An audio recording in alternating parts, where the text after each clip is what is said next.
Welcome back to DM Bhatt group tuition, a place for all the rankers.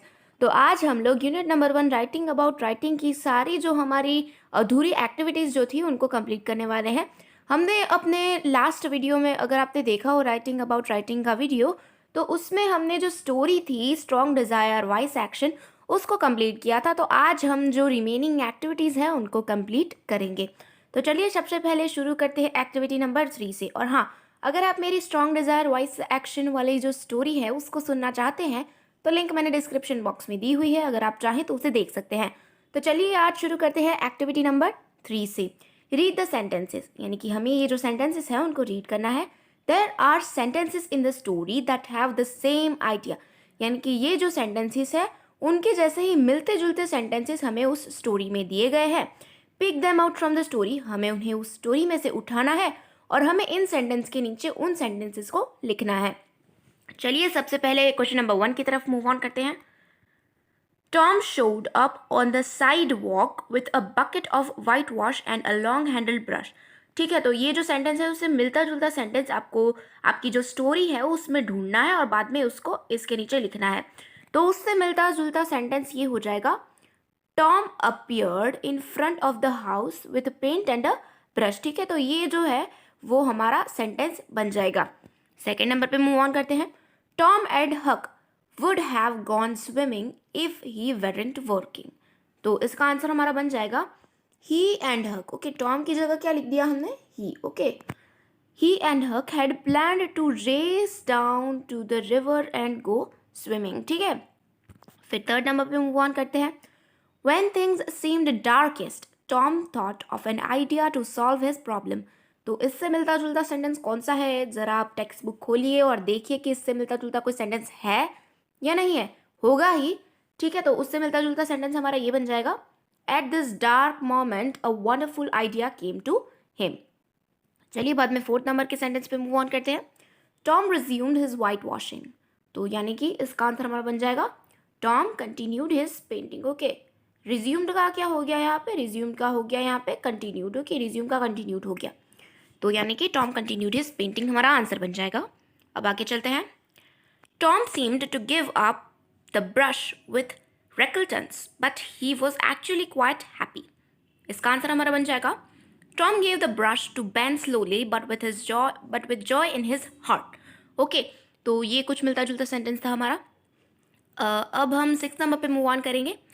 If he hadn't run out of white wash, he would have bankrupted every boy in the village. ठीक है, यहाँ पे bankrupted नाम का word दिया गया है, तो चलिए देखते हैं उसके मतलब उसके अलावा कौन सा वर्ड दिया गया है यहाँ पे। तो आंसर पे देख लेते हैं, विथ मोर पेंट। ठीक है, if he hadn't run out of paint का क्या हो गया यहाँ पे, विथ मोर पेंट। ठीक है, दोनों का आइडिया तो सेम ही होता है, बट थोड़ा एक सेंटेंस थोड़ा शॉर्ट है, एक थोड़ा बड़ा है, बस यही फ़र्क है।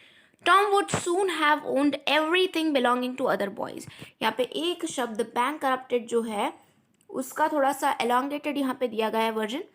Tom would soon have owned everything belonging to the other boys. तो ये हो गया हमारा आंसर। ये तो काफ़ी आसान सी एक्टिविटी थी। अब हम चलते हैं एक्टिविटी नंबर 4 पे। टेक्सुअल क्वेश्चन एंड आंसर जो है वो हम कर लेते हैं एक बार। Answer the following questions. Who was the first boy to take over Tom's painting? ठीक है, तो आपको पता है कि किसने सबसे पहले टॉम की जो पेंटिंग है वो ली थी। ठीक है, तो वो था बेन। ठीक है, अब हम सभी जानते हैं कि वो बेन था कि जिसने टॉम की जो पेंटिंग है वो सबसे पहले ली थी। तो Ben Rogers was the first boy who took over Tom's painting हमारा आंसर बन जाएगा। Write the story that you would tell your sisters, include many details to make your writing interesting. ठीक है, तो यहाँ पे बोला गया है कि हम एक स्टोरी लिख रही हैं और आप अपनी उन बहनों को उन्हें बता सकते हैं और आपको डिटेल्स ऐड करनी है उनके अंदर और अपनी राइटिंग को, अपनी लिखावट को थोड़ा सा दिलचस्प बनाना है। चलिए देखते हैं। इसका आंसर मैंने लिखा हुआ, अगर आप खुद से लिखना चाहते हैं तो आप खुद से लिख सकते हैं। ठीक है, यहाँ पे ये जो आंसर है वो आपको मैं बता देती हूँ। When I reached Tom, he was painting the fence. He was painting it as if he was getting immense pleasure from his work. He said to me, perfect painting was a rare chance for a child, and I wanted to take advantage of that chance. I had to offer my apple to Tom in exchange of that chance. The smooth white paint smelled so good and it dripped from the brush just like melted chocolate. and even seemed to gurgle enthusiastically as it came out and joined the wonderful world of nature. The gentle strokes on the wooden fence were so rhythmic that I enjoyed the musical sound of the brush. Even under the hot sun, I enjoyed the painting because it made me feel proud of doing something unique, something perfect which an ordinary boy couldn't do. तो एक बात तो clear हो जाती है कि Ben के point of view से ये स्टोरी लिखी गई। देखिए आपको यहाँ पे बहुत सारे इंटरेस्टिंग वर्ड्स दिख रहे होंगे, ठीक है।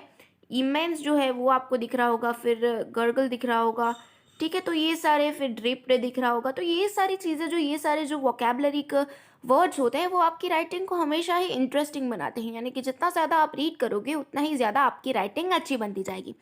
तो देखिए ये जो सारे, देखिए जैसे कि एंथुसियास्टिकली ले लो, देखो, ठीक है। तो ये सारे जो वर्ड है, देखिए रिथमेटिक ले लो, स्ट्रोक्स ले लो, तो ये सारे जो कुछ एट्रैक्टिव वर्ड्स जो होते हैं उनके कारण हम अपनी राइटिंग को इंटरेस्टिंग बना सकते हैं। चलिए आगे मूव ऑन करते हैं दूसरी एक्टिविटी पर। Okay, share your paragraph with your classmates. यानी कि ये जो पैराग्राफ हमने लिखा उसे हमें अपने क्लासमेट्स के साथ, हमारे दोस्तों के साथ, हमारे स्कूल में जो दोस्त होते हैं उनके साथ शेयर करना है। Find out one detail that a classmate wrote to describe painting that you did not. What is the detail that you learn from the classmate. तो यानी कि यहाँ पे बोला गया है कि हमें जो है एक दूसरे से लर्न करना चाहिए, सब कुछ अपने फ्रेंड्स से भी हमें सीखना चाहिए। तो चलिए देखते हैं इसका आंसर क्या बनता है हमारा। माई क्लासमेट, देखिए ये सारी चीज़ें ऐसी है कि आप इन्हें खुद से भी लिख सकते हैं, ठीक है। तो आप इन्हें खुद से लिखिए तो ज़्यादा अच्छा रहेगा। ये तो मैं सिर्फ आपको एज ए एग्जाम्पल बता रही हूँ। आंसर देख लीजिए एक बार इसका। माई classmate wrote about the purity of the colour white. तो यानी कि उसका जो दोस्त था, जिसने भी पहले हमने जो लिखा, तो उसका जो क्लासमेट था उसने किसके बारे में लिखा है, तो प्योरिटी के बारे में लिखा है। जो कलर वाइट है, यानी कि जो सफ़ेद रंग है, उसकी प्योरिटी के बारे में उस क्लासमेट ने लिखा है। He even thought about the VIBGYOR. The majestic white colour can be diversified into Vibgyor, i.e. violet, indigo blue, green, yellow, orange, red, and again unified into white.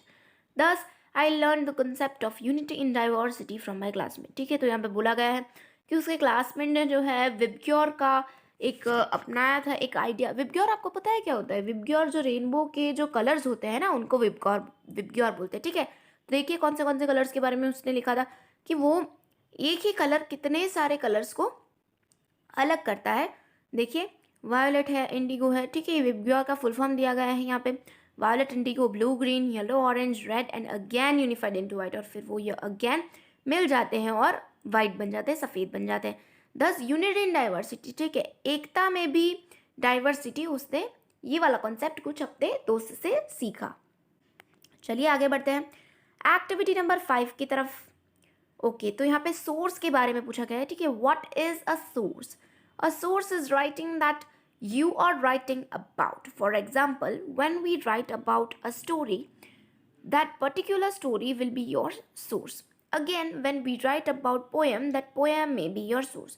We can write only what is in the story or what is in the poem. In a way, write about a source means write about other people's writing, or writing about source means writing about author's idea and opinion.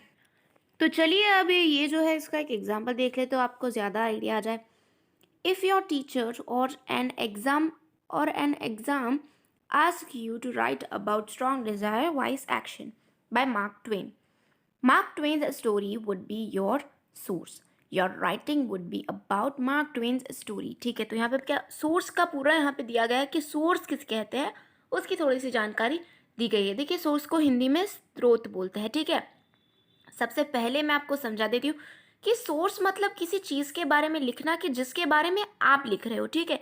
तो आप जिस भी चीज़ के बारे में लिख रहे हो उसके बारे में लिखना ही, उसे ही सोर्स बोलते हैं। जैसे कि फॉर एग्जांपल आप ले लो कि अगर आप लिख रहे हो एक स्टोरी के बारे में तो वो पर्टिकुलर स्टोरी आपका सोर्स बन जाएगी, ठीक है। और अगेन जब आप किसी पोएम के बारे में लिख रहे हो तो वो शायद वो पोएम आपका सोर्स बन जाएगी, ठीक है। एकदम ईजी सी बात है। सोर्स क्या होता है वो एकदम इजी सी बात है, आपने साइंस में भी शायद पढ़ा होगा।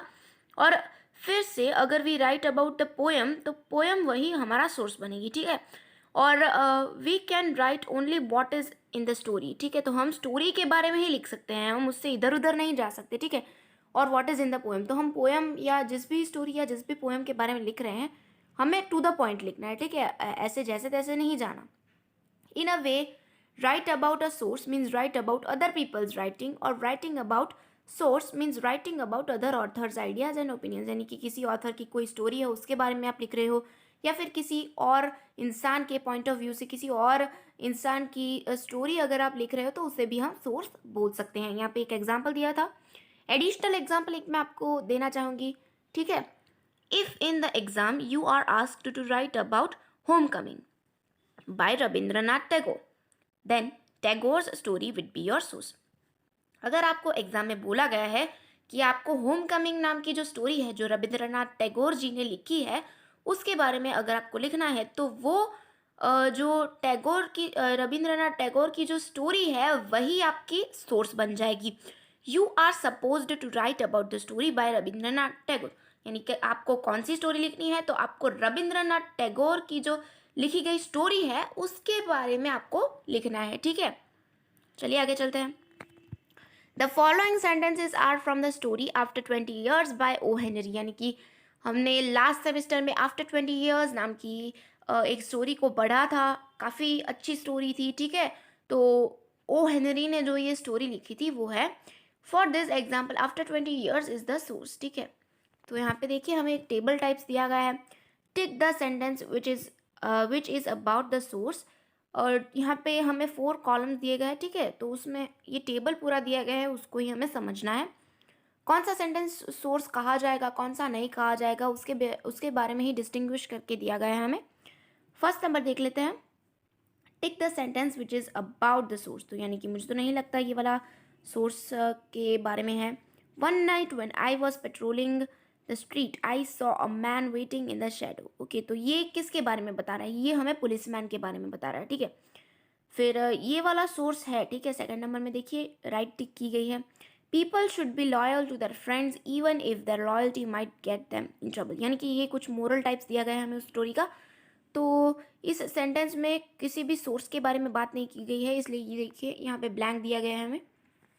थर्ड नंबर पे जाते हैं, थर्ड नंबर भी सोर्स है, duty is always more important than friendship, yes. तो ये स्टोरी के बारे में कुछ ना कुछ यहाँ पे हमें लिख के दिया गया है, इसलिए ये सोर्स है। पर यहाँ पे किसी पर्टिकुलर आदमी के बारे में बात नहीं की गई है, तो यानी कि इसीलिए यहाँ पे ब्लैंक दी गई है। फोर्थ नंबर देख लीजिए, यहाँ पे कोई भी सोर्स नहीं है। इन the story after 20 years a policeman does his duty but betrays his friend, तो ये एक रीडर का व्यू दिया गया है हमें, ठीक है। तो ये जो टेबल है वो पूरा मैंने सॉल्व करके ही ओके तो आज के लिए सिर्फ इतना ही। आज हमने 3 एक्टिविटीज़ को कंप्लीट कर लिया है और फिर एक बार आपके सामने आऊँगी मैं दूसरी जो रिमेनिंग एक्टिविटीज़ है उनको लेकर। सो बाय बाय फॉर टुडे। अगर आपको वीडियो पसंद आया हो तो लाइक करें और इस वीडियो को ज़्यादा से ज़्यादा शेयर करें और चैनल को सब्सक्राइब करना मत